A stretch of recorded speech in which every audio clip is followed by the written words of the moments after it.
বিসমিল্লাহির রহমানির রহিম। হে সমস্ত মুমিনগণ, মুসলমানগণ, হে সমস্ত বিশ্ববাসী, যে আজকে একটি আলোচনা নিয়ে আসলাম, সেই আলোচনাটি হলো এই পৃথিবীতে অনেক ফ্যামিলি, অনেক ঘরে একটা ঘটনা ঘটে থাকে। সেই ঘটনাটি হলো যে শিশু এত কান্নাকাটি করে, সে ছেলে শিশু হোক বা মেয়ে শিশু হোক, যখন কান্না শুরু হয়, কান্না তো আর থামে না। একটা কান্না আছে যে বাচ্চারা যদি কোনো কিছুর জন্য কাঁদে, সেই জিনিসটি দিলে সে চুপ হয়ে যায়। বা একটা বাচ্চার পেটে খিদা লেগেছে, তাকে খাবার দিলে সে চুপ হয়ে যায়। বা একটা শিশুকে একটা চকলেট দিয়েছে, সে চুপ হয়ে গেছে।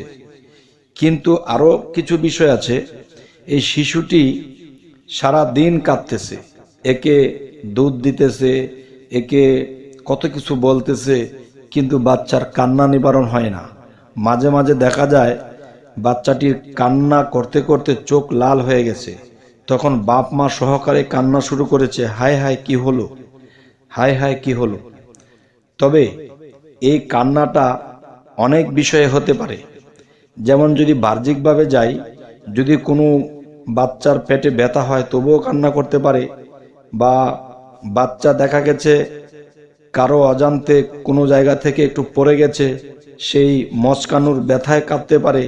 কিন্তু এরকম কোনো কিছুই না, এরকম কোনো কিছুই না। কিন্তু কান্না যে এমন, মাঝে মাঝে কাঁদতে কাঁদতে চোখ মুখ ফুলে যায়, আবার কখনো কখনো বাচ্চার চোখ খুব লাল দেখা যায়।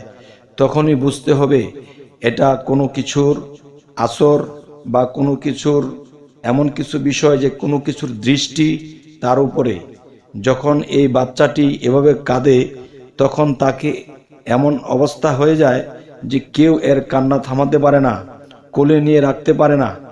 যদি নিজেদের লোকে, যেমন বাবা মা ফুফু খালা, এরকম যদি কেউ কোলে নেয়, তখন তার কান্না থেকে তারা নিজেরাই কাঁদতে শুরু করে। এ কি ধরনের কান্না! তখন দেখা যায় কি যে এটা করে সেটা করে, কেউ জারফুক করে, কোনো কিছুতেই কাজ হচ্ছে না। কিন্তু জারফুক করলে এটা অবশ্যই যাইতে পারে, কিন্তু যা করে এটাকে জারফুক করতে হবে সেই জিনিসটা করা হয় না। যার ফলে কি হয়, সে পাগলের মতো দেখা যায়, চেহারা লীলা হয়ে গেছে, বা কখনো কখনো চেহারা আবার আগের মতো হয়েছে, আবার কখনো কখনো রক্ত টকবগে করছে, তার চোখ লাল হয়ে গেছে। তখনই বুঝতে হবে তার উপর কোনো কিছুর দৃষ্টি পড়েছে, আর না হয়তো তার উপরে দেখা গেছে খারাপ আত্মার ভর হতে পারে, এরকম কিছু। তখন কি করবেন, ওই মুহূর্তে কি করবেন আমি বলছি, একটু খেয়াল করে শুনবেন। ওই মুহূর্তে কি করতে হবে, যে লা হাওলা ওয়ালা কুওয়াতা ইল্লা বিল্লাহিল আলিয়ুল আজিম, লা হাওলা ওয়ালা কুওয়াতা ইল্লা বিল্লাহিল আলিয়ুল আজিম, এই কথাটি কমপক্ষে 7 বার পরে সেই রোগীর কানের মধ্যে 3টা ফু দিবেন। এক। দ্বিতীয়ত কি করবেন, বিসমিল্লাহির রহমানির রহিম সহকারে কি করতে হবে, যে প্রথমত 3 বার সূরা ফাতিহা, 3 বার সূরা ইখলাস, 1 বার ফালাক, 1 বার নাস। আবারও বলছি, 3 বার সূরা ফাতিহা, 3 বার সূরা ইখলাস, 3 বার ফালাক, 1 বার ফালাক, 1 বার নাস। অবশ্যই মনে রাখবেন, যদি মনে না থাকে কাগজে কলমে লিখে রাখবেন।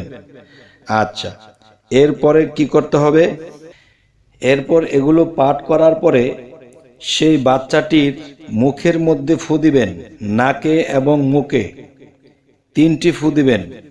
যদি তার কান্নার পরিমাণ না কমে, এরপরে তার কানের মধ্যে ফু দিবেন এবং নাকে এবং মুখে ফু দিবেন। আচ্ছা, এরপরে কি করবেন, এরপরে একটু সরিষার তেল নেবেন। সরিষার তেলটি হতে হবে খাঁটি। সেই সরিষার তেলের উপরে আবার ফুঁক দিবেন, ঠিক একই নিয়মে। সেই নিয়মটি হলো, আবারও বলছি, যে 3 বার ফাতিহা, 3 বার ইখলাস, 1 বার ফালাক, 1 বার নাস। এটি পরে আবার 3টি ফু দিবেন সেই তেলের বাটিতে। দেওয়ার পরে তেলটা নিজের হাতে সুন্দর করে মাখাবেন। মাখানোর পরে তার নাকে মুখে মাথার চান্দিতে দিয়ে দিবেন, একটু কানে একটু নাকে একটু দিয়ে দিবেন, যাতে যেই নাকের যে শ্বাসনালী উপর দিয়ে হালকা একটু দিবেন, মুখের যে ঠোঁটের উপর দিয়ে হালকা একটু দিবেন, কানের যে ছিদ্র এখানে হালকা একটু দিবেন। কারণ যেই পথ দিয়া প্রবেশ করে সেই দৃষ্টি বা সেই খারাপ আত্মা বা জিন, তখন কি হবে, ওই তেলের অ্যাকশন এসে এখানে আর থাকবে না, সে চলে যাবে। তখন বাচ্চাটি আস্তে করে ঘুমিয়ে যাবে। ঘুমিয়ে যখন যাবে তখন কি করবেন, ঘুমিয়ে যাওয়ার পরে আমি আপনাদেরকে একটি আয়াত দিচ্ছি, এই আয়াতটি সুন্দর করে লিখবেন এবং লিখার আগে আপনারা ওযু করে নেবেন। ওযু করে এই আয়াতটি একটি কাগজে লিখবেন। কাগজে লিখার পরে এই আয়াতটি একটা হয় তামার আর না হয় লোহার, যে কোনো একটা হলেই হবে। এটির মধ্যে সুন্দর করে তাবিজটি ভরে মোম দিয়ে আটকিয়ে সেই ছেলের গলায় বেঁধে দিবেন। গলায় বেঁধে দিবেন। তারপর কি হবে, আল্লাহর কালাম, আল্লাহর এই আয়াতের মধ্যে এমন কিছু পাওয়ার আল্লাহ দিয়ে রেখেছে যেটির কারণে তার কাছে আর আসতে পারবে না। তবে হ্যাঁ, দেখা যায় যে সরিষার তেলটি আছে, সেই সরিষার তেলটি যদি কমে যায়, ব্যবহার করতে করতে আরেকটু বাড়িয়ে নেবেন এবং প্রতিদিন সেই ছুরাগুলো পরে আবারও আপনারা এটার মধ্যে ফুঁক দিবেন। প্রতিদিন একবার করে ফুঁক দিয়ে তখন সেই তেলটা আবার নাকে মুখে সকাল সন্ধ্যায় ব্যবহার করবেন। তো দেখবেন বাচ্চার কান্না নিবারণ হয়ে যাবে। যে কারণে সে কাঁদতো, সেই কান্নাটা আসতো কোনো খারাপ জিন বা খারাপ ভূত প্রেত বা খারাপ আত্মা থেকে, দৃষ্টি থেকেও এটা হয়ে থাকে। আবার ওরকম খারাপ জিন যদি তার মধ্যে ভর করে থাকে তবুও এটা হতে পারে। তাই আমি বলবো যে এই আয়াতটি সুন্দর করে তাবিজ করে বাচ্চাটির গলায় বেঁধে দিবেন। ইনশাআল্লাহ আল্লাহর রহমতে এই সমস্যার সমাধান হবে এবং শিশু কান্না নিবারণ হয়ে যাবে। এবং আপনাদের কাছে এই কথাগুলো এই জন্যই বললাম যে আমাকে এমন কেউ এই বিষয়ে বললেন যে আপনি তো এই বিষয়ে ভিডিও দেন, অবশ্যই এই বিষয়ে ভিডিও দিবেন যে একটা বাচ্চা কান্না করলে সেই কান্না যদি 1 দিন 2 দিন 3 দিন পর্যন্ত কান্না থামে না, কান্নার মধ্যে আছে, তখন এই বাচ্চার জন্য কি করা যায়। তখন আমি অনুরোধ করে বলছি, কখনোই এই আয়াত, এই সূরা, এই বিষয়গুলো কখনোই আপনারা অবহেলা করবেন না। তাহলে কিন্তু আপনাদের এই বাচ্চার সমস্যা হতে পারে ভবিষ্যতে।